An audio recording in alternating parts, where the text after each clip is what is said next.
Good morning. This is one of the long ride this month before August ends. Makakapag Taal Loop tayo. Kasama natin for this ride si Neil and also si Julian, which is ngayon ko lang din mamimit. At sila yung magagaling sa San Pedro. Tayo magagaling tayo dito sa 13. Magmimit tayo sa may bandang Tagaytay and we will talk about the route later. Intro, let's roll.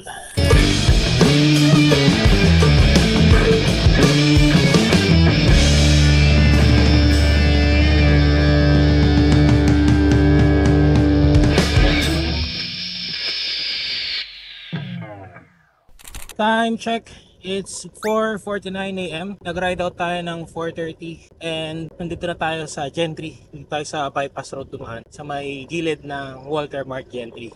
So let's talk about the route. Ang magiging ruta natin ngayon ay Taal Loop. At una nating stop ay sa Tagaytay. Doon na lang kami magkikita-kita nila Neil doon sa may mismong pasukan ng Pasungay dahil doon tayo lulusong. At pagbaba sa Talisay, paikot, dadaan tayo ng Tanawan, Cuenca, Halitagtag, and then paakit naman, doon tayo dadaan sa may Twin Lakes. Personally, di ko pa nadadaanan yun. This is the first time. Kaya medyo exciting siya and also adventure talaga. Hopefully, makauwi tayo na maaga dahil yung mga long ride natin, lagi tayo nakakauwi ng gabi. And the total distance that we will be covering today is 165 kilometers plus. So, hindi na ako masyadong kukuha ng mga clips dito sa Amadeo, paakit ng Tagaytay dahil lagi naman tayo dito dumadaan at meron tayong ilang mga vlogs na dito lang talaga nakasenter sa pagdaan dito sa Amadeo. Just check it out on our YouTube channel. Ngayon, ang usapan namin nila Neil kagabi, ride out ng 4 AM pero syempre, bago tayo umalis, kailangan na nating magdiskarga dahil mahirap magdiskarga sa di natin malaman na estado ng lugar, lalo na kung walang mga CR tayong madadaanan. It's almost 5 AM kaya more likely baka makarating tayo sa meetup place ng mga 6:30 or 7. Let's see.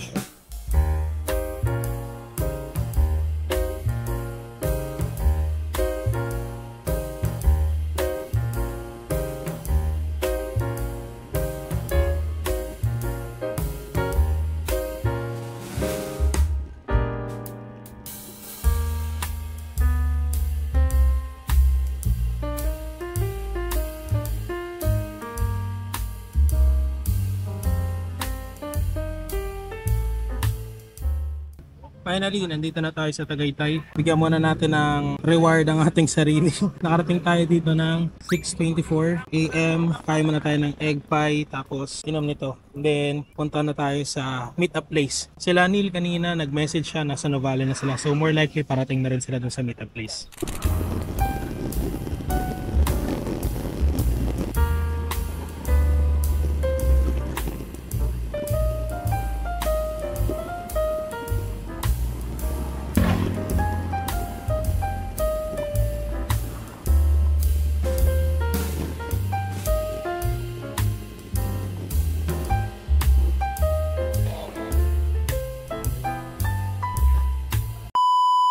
Hoy! Oo.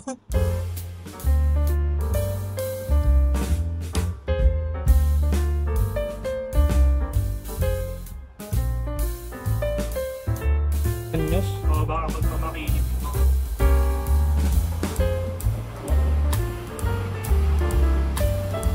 Wala, malilit. Dito tayo.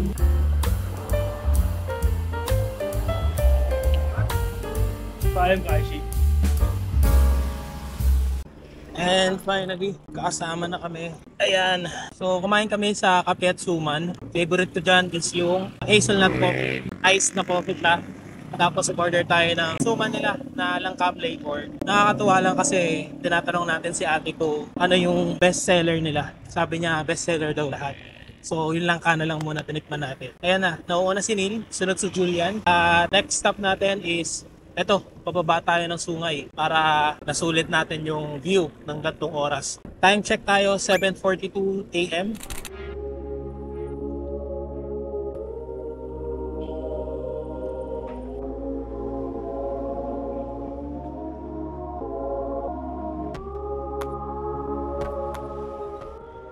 We are now approaching yung right turn, pababa ng Sungay. Dito tayo sa Ligaya Drive dadaan. So tayo na una dahil hindi pa rin pala nakakababa dito si Neil at first time lang din ni Julian dito. So tayo, naahon na natin to, kasama natin si Bri kasi atin una before. Ngayon, first time kong lulusungin. Dito sa kabila. Makikita nyo naman dito yung signage, Talisay nakalagay, and dyan tayo papasok. Ayan. Normally, yung mga bumababa dito, mas gusto nila bumaba sa Sampaloc. Tapos, dito aahon sa Sungay. Kasi, risky talaga yung pagbaba dito. Gawa ng matarik talaga yung kalsada. Tapos, masyadong malalim yung mga liko. Pero, try natin with caution ang pagbaba dito ngayon. Ayan. Hero sa gusto mo na. Meron ko yung sa utol ko. Balay Taal. Let's start the descent.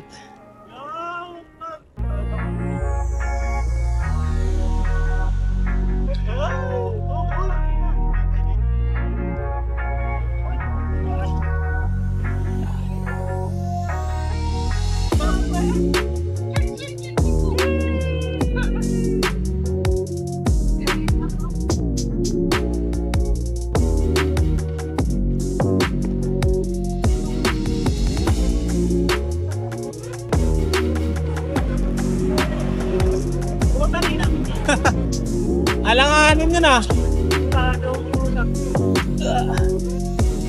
Hoy, ingat dito mga pre. Nako-overtake sa ganong katarik. Loko-loko yung jeep.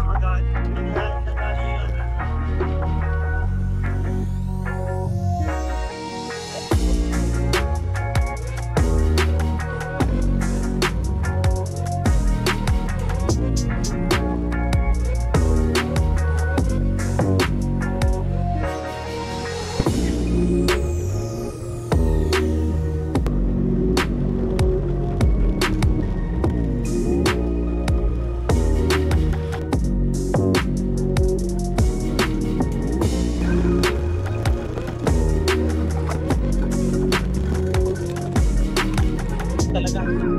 Grabe yung likod, di ba? Oo.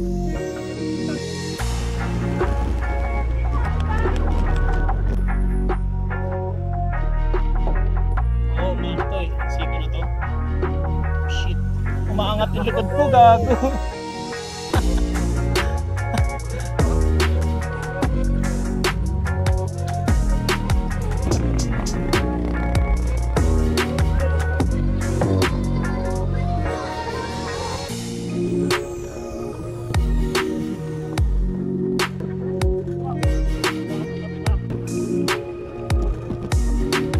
Baka kaya mong i-20k PH sa pababa.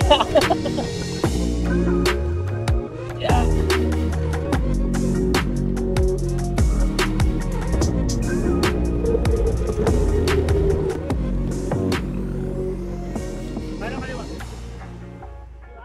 Time check, 8:19 AM. Dito na tayo sa Talisay, Batangas. Mahaba-haba yung ating bibinaba. Dito tayo sa Barangay Banga. Hindi na ganun kainit tulad ng summer. Siguro dahil maaga pa. Hanap muna tayo ng convenience store, either 7-Eleven or Alphamart para makapag-replenish saglit. Tsaka pahinga rin ng ating mga brake pads. Naka-mechanical lang din kasi ako. Medyo nababad yung brake pads natin eh.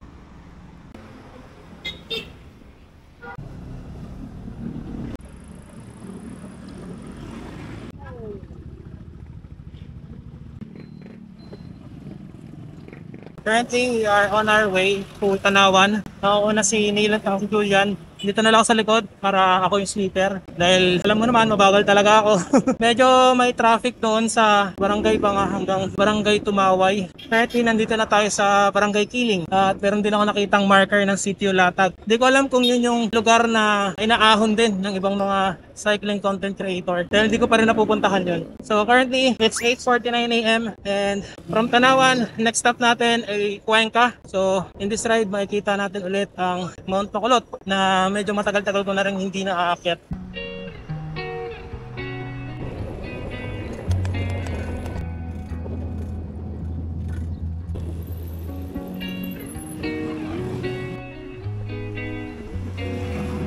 9:02, dito na tayo sa Tanawan, Barangay Banyadero. Ganda ng kalsada dito. Kaso 3.6% gradient going up. Pero maganda, hindi ganun kainit. Ano bang temp? 34. Buong 11 la. 11, 12. Next na bayan na mararating natin ay Lipa. Muna tayo. Ah, Sino muna ito? sige. Ahon na yun. Hindi ko, oh. So we will take 5 minutes here.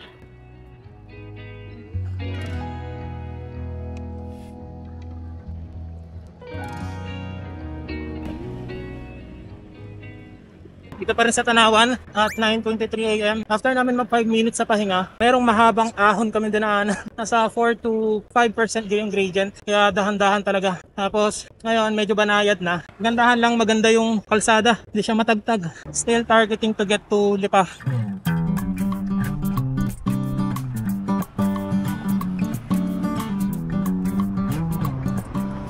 We are 5 kilometers away to San Santo Tomas. Currently, binabaybay natin itong Barangay Santor and just past Barangay talaga dito sa Tanawan. Medyo lumamig-lamig yung panahon para kanina na mainit ang mga kahapon.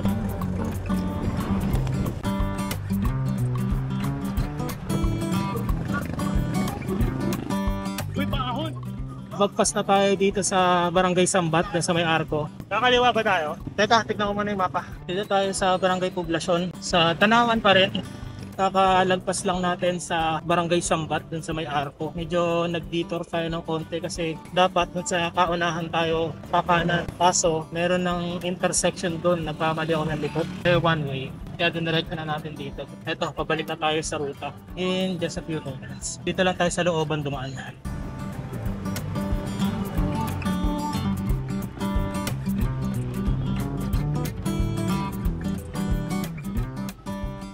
Dito tayo sa Barangay Darasa. Pahinga tayo ngayong 10 AM. Distance covered 60 kilometers. Tina-target namin makarating ng Lipa. Pahinga muna tayo dito dahil sobrang init. Hindi ko alam, medyo weird kasi hindi naman ako mukhang pagod pero medyo pinupulikat yung pa ako. So nag-decide kami pahinga na lang din muna.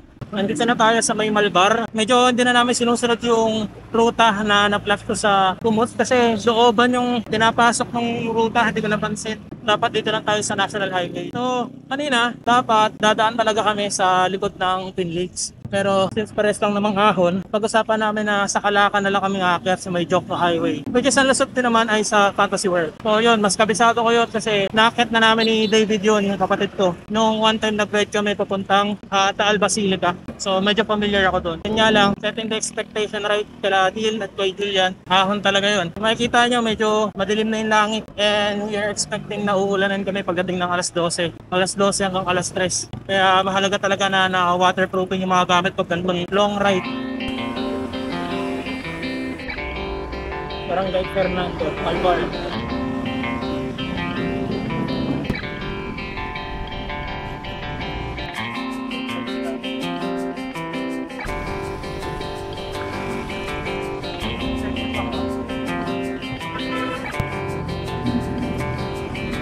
Tayo ngayon sa SM Lipa. Dire-diretso lang tayo hanggang marating natin ang Cuenca. Pagdating ng Cuenca naman, puro lusong na lang yun. Mostly lusong. Pero dito sa Lipa, mararanasan muna natin yung moderate traffic. Sa Malvar, napakaluwag ng kalsada, wala masyadong sasakyan. Kaya ayos lang.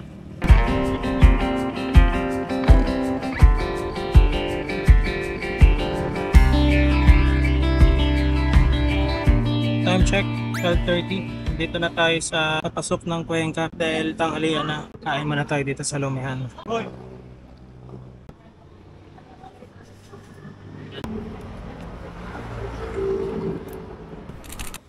Namasok na tayo ng Cuenca. Currently, nandito tayo sa Barangay Sipo sa Lipa. At kakatapos lang natin kumain. Back on saddle.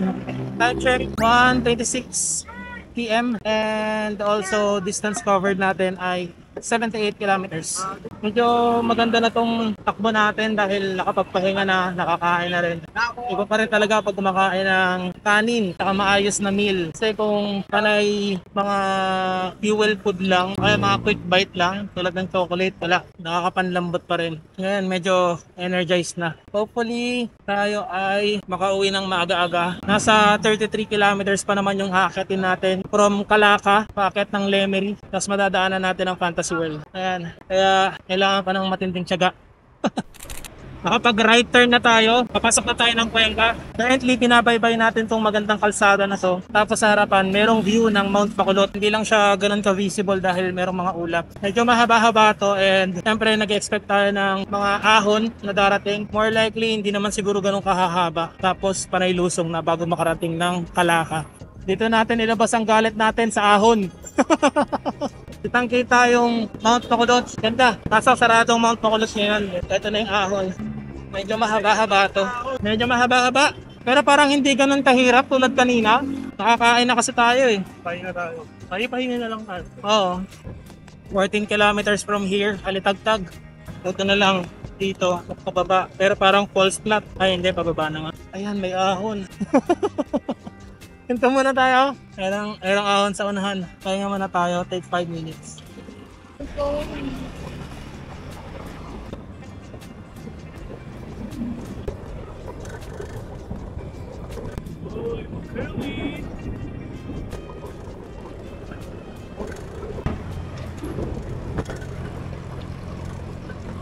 Napakahaba ng lusong, sayang hindi ko nakuha ng buo. Siguro some other time in the future, makuha natin yung na-clip tapos upload ko rin. Currently, nandito na tayo sa Cuenca. Di ba lang kung ito yung pinaka-town proper nila. And we are experiencing moderate traffic. Pagandahan lang yan. All throughout ng ride namin, di kami nasikatan ng araw. Kaya malaking tulong yun dahil kung hindi, kung natirikan kami ng araw o kaya kung inulan kami, hindi ko alam kung matatapos namin to. Kaya talagang sumang-ayon sa amin yung panahon. San Felipe. Cuenca, Batangas. Pumasok ka dyan, mapupunta ka sa ibang timeline. At 2:18, maganda yung kalsada from Cuenca dun sa medyo matraffic kanina. It will take us at least 10.2 kilometers dun sa next stop. And we are hoping na yung next stop na yun ay nakaplat dun sa Kalaka. So makikita natin yan. Dun tayo aakyat pa Lemery. Konti lang yung sasakyan dito and simula kanina maulap. Medyo madilim-dilim lang ng konti pero sana wag bumagsak. Lalong-lalo na kapag nasa Kalaka na kami dahil medyo remote yung lugar na yun eh. Right side tayo, right side. Baka na tayo, no? Oh, ayan, papasok na tayo ng Lemery. Let's go! Ang laki ng simbahan na to.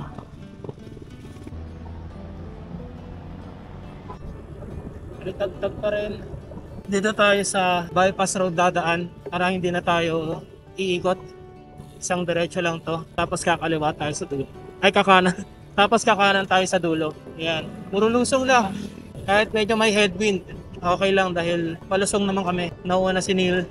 Zoomies na naman si Neil. Buti na lang talaga, walang araw. Dahil kung hindi, isipin nyo, tirik na tirik yung araw, walang kapuno-puno sa gilid. Tapos nasa gitna kami ng kalsada. Naranasan ko to dati. Kasama ko naman sila Bray, si Ate Nuna, tsaka si Miss, dati si Bon. Nag-Taal Loop kami, side trip sa Taal Basilica. Mga alas 2 o alas 3 nandito kami. Grabe, sobrang init. Walang puno, kahit lanong shade, wala. Buti na lang medyo may hangin. You can watch that by searching it sa ating playlist na about sa cycling. Ayan, nauuna na naman sila. Ito pala ay Barangay Kutang Kawayan. Ha? Oo, akitin natin lahat yun.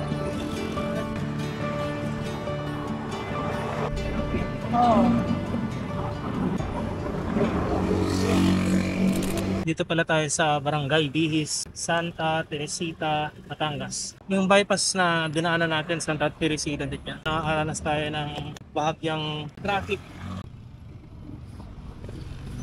Finally, nandito na tayo sa Heritage Town ng Taal, Batangas. Dito marami tayong makikita ang mga balisong dahil kilala ang lugar ng Taal sa mga tinda nilang balisong at syempre mga heritage houses, mga lumang bahay. Isang dire-diretso lang to, palusong, kaya wala tayong masyadong kailangang effort na ibigay sa pagtadyak. After nito, syempre diretso na tayo ng Kalaka, aakyat sa Tagaytay via Jokno Highway. Isa pa sa mga gusto ko dito is yung arko nila. Dahil napakaluma na ng arko nila pero grabe ang ganda. Parang katulad ng arko sa Pagsanhan. Talagang will take you back sa lumang panahon. Distance covered, nasa 101 kilometers na tayo. Time check, it's 2:51. Tingin ko magsisimula tayong umahon packet ng Tagaytay 3:30 or 3:45. So good luck sa atin. Sana kayanin. Dito na tayo sa diversion road dadaan. Kasi dun sa pinaka-bayan mismo, medyo traffic dun. Masikip. Dito, dire-diretso lang. Tapos, isa lang din lalabasan. Dun sa way na papuntang Palaka. So, dito na lang tayo. Yun nga lang, di natin makikita dito yung mga heritage houses. Kasi dun yung sa bandang looban eh. Ito parang pinaka-highway. Kasi nga, diversion road lang siya. Ito, makikita natin dito mga truck. At saka mga nagmamadaling mga private cars at motorcycles. Delikado dyan. Yan. Sa Barangay Tulo. Tulog, bago tulog. Etong diversion road pala may ahon. Pero okay lang. Meron naman tayong buwelo eh. Saka hindi naman siya ganun kahaba.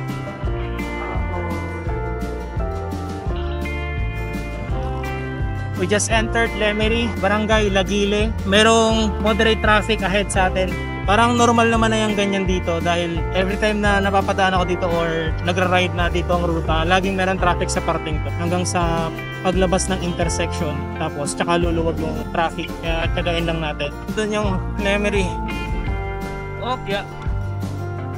Yung Red Horse Landmark sa Fami Laguna nandito na pala sa Lemery, Batangas. Ito na kami sa Pakalaka. Ilang kilometers away na lang ay kakanan din kami. Ang landmark na kakananan namin is yung Rotonda. Paakyat ng Jokno Highway. Malapit na kami sa totoong test. 33 kilometers na ahon, no? Ay, ay, ay. Currently, ang binabagtas namin ay Barangay Malinis. Let's take it easy. Bago naman kami umahon, magre-replenish muna kami, tapos pahinga ng konti. Kasi merong Alphamart sa kanan. Kahit paano, meron kaming maisipa, paakyat. At kung makikita niyo panahon, maulan pa rin. Sana na wala kaming madaanan na ulan along the way paakyat ng Tagaytay.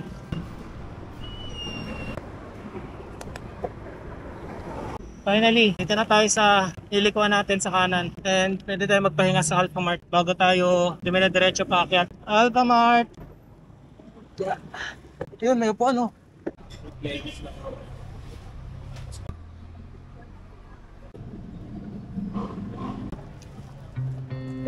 It's time!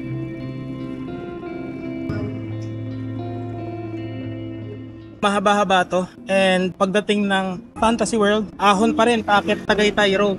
Medyo mahirap talaga to. Ito yung parang penitensya. Lalo na ito na yung huling parte ng ride bago pa uwi. Kaya mahalaga na nakapag-replenish kami dun sa Alphamart. At the same time, hindi ko rin alam kung anong naghihintay sa amin dun o sa ruta na to dahil baka umuulan. Kaya lahat ng mga gadget ko na hindi waterproof, nilagay ko na sa plastic yung wallet ko para wala na akong alalahanin.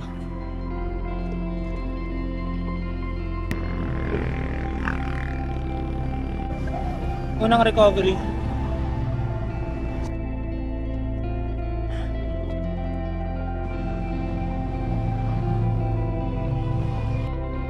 Lamig.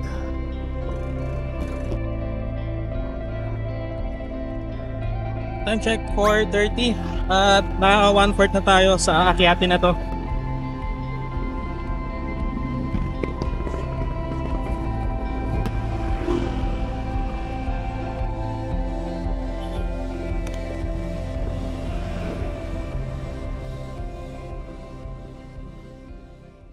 Time check 5:14.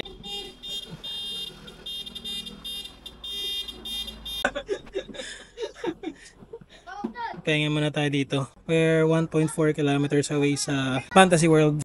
Pinupulikat na ako. Pakareswet muna. Ilan ito? Back on sudden, 120 kilometers na yung nako-cover natin. Time check 5:23. Ayan, masaya na naman yung dalawa.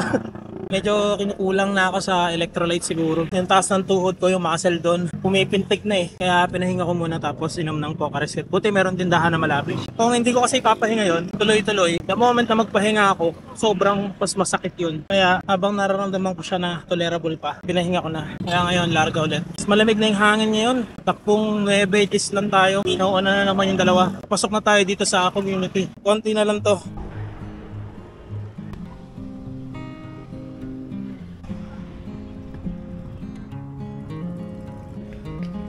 Dito na tayo sa Barangay Nyogan at 5:30.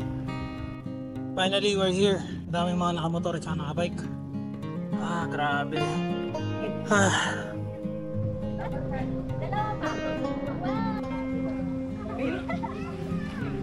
5:42 PM. Lalaga na kami kaagad. Ang dami yung tao, ang dami mga nakamotor. Buhay na buhay yung lugar. Pero kailangan namin umalis dahil aahon pa kami. It will take at least 8.3 kilometers, no? Ay, 8.9 kilometers hanggang Twin Lakes mula dito. Nakita dito yung Batulaw bago lumusong. Sana nakikita niyo yung Batulaw. Yung lusong na to, abot to hanggang sa arko ng Lemery. After noon, ahon na.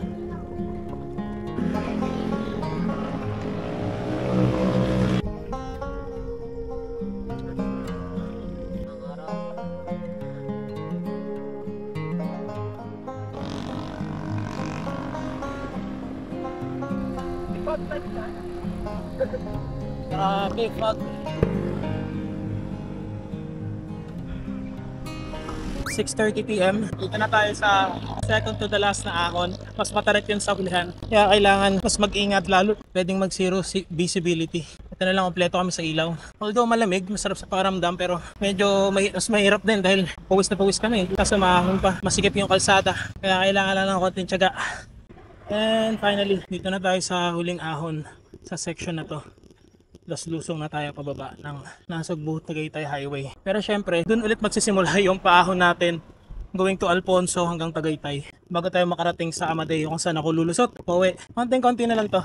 From here, panay clips na lang din ang ating kukuhain dahil medyo malulobat na rin ako and this is the last battery na meron ako sa DJI. Kaya clips na lang hanggang makauwi and you know the drill. Ganun talaga pagpauwi na.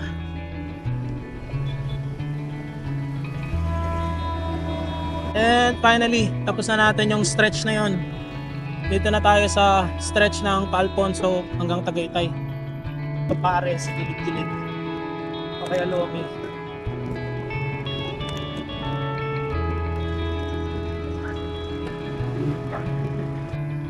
Pares muna kami.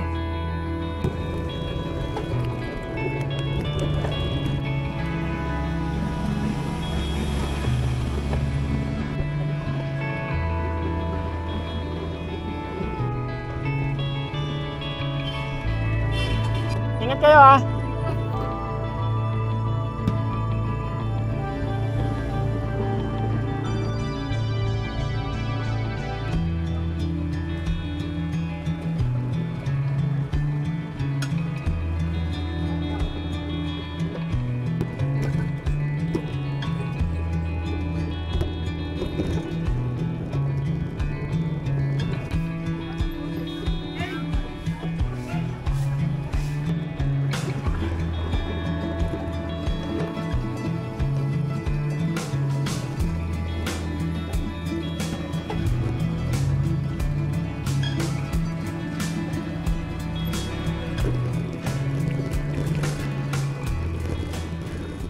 And finally, Taal Loop done. Time check, 8:55 and naka 168 kilometers na tayo. Kita nyo naman kanina, walay kami nila Neil and Julian sa Tagaytay dahil sa Amadeo ko dadaan sila, dun sila sa Santa Rosa, Tagaytay bababa.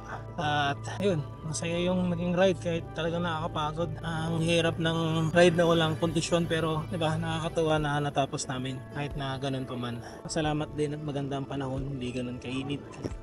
At hindi rin kami inabot ng ulan. Hanggang dito na lang muna yung vlog natin. Salamat sa mga sumusubaybay sa mga vlog natin. At sana dumami kayo. At shout out kay Julian. Ingat sa pag-uwi man. Thank you sa isang malupit na ride. Last task ni Julian, lagi na una. See you all guys on the next ride. Ride safe at bye-bye.